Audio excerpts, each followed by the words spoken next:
ఇక పొద్దున 6:30కి అయితే ఓటోలోడైతే లగేజ్ తీసుకొని బయటకైతే పొమ్మన్నాడు. ఎందుకు అనుకుంటున్నారా, ఈరోజు అయితే షిప్ జాయినింగ్ ఉన్నది. ఇక్కడ కనబడేటోళ్ళు అందరూ షిప్ జాయినింగ్ వాళ్ళే అన్నట్టు. ఇక్కడ బస్సు అయితే వచ్చేసింది.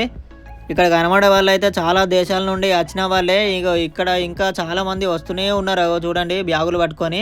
ఇక బస్సులో అయితే కూకున్నాము. లైట్లతో మెరిపిస్తున్నాడు మంచిగా. ఇక్కడ బస్సులోనే టాయిలెట్ పోవాలంటే అక్కడ వాష్రూమ్ కూడా ఉంటుంది దీంట్లోనే సిటీ బస్సులలో.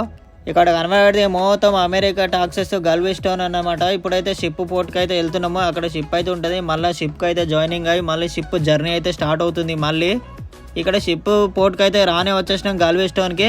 ఇక్కడ పేద షిప్ కనబడుతుంది చూడండి, ఎంత పెద్దగా ఉందో, చాలా పెద్దగా ఉన్నది. ఇప్పుడు ఈ షిప్లోకి అయితే పోవాలి. మీ నెక్స్ట్ వీడియోలో మొత్తం షిప్ వీడియోలు అయితే చూపిస్తా, తప్పకుండా చూడండి. ఇక్కడ రోజు ఒక్క దేశం అయితే తిరుగుతూనే ఉంటాయి. ఆ వీడియోలు చూడాలంటే మన ఛానల్ అయితే సబ్స్క్రైబ్ చేయండి, లైక్ చేయండి, షేర్ చేయండి. అంతేకాకుండా తప్పకుండా అయితే వీడియోలు అయితే ప్రతి ఒక్కటి చూడండి.